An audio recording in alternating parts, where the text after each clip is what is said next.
Continuing for the instructions for the diffraction again, you can see here at this part, if you compared both the wavelength of the incident rays or wave when it's moving through the a hole, if it, the difference between the wavelength inside the barrier in the wavelength between two lines, as you could see in the incident ray, it's different from each other while they are compared to the width of the hole. So if the width of the hole higher or more than the wavelengths of the wave falling down, you can see that the diffraction here become little, and also it doesn't have a huge change.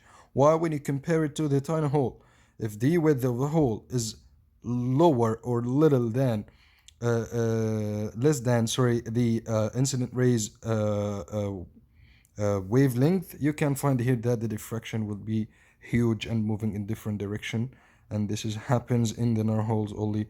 That means that you have to compare the wavelengths of the incident rays as sorry, with the width of the hole that is falling down. If they have the same diffraction happens here, must be obvious to both when they have the same wavelength, as the width is equaling to the wavelength.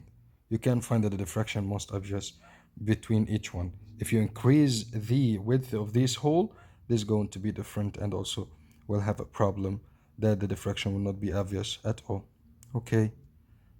And the same here, when there is something that blocks the wavelengths from moving, it has to prevent it from being onto the other side. That's why the waves will start to continue moving in this direction of these diffraction, because they have a block that has prevented these waves to move through it, and then it will continue to move to match each other at the other part or behind this area. That's all. Thank you.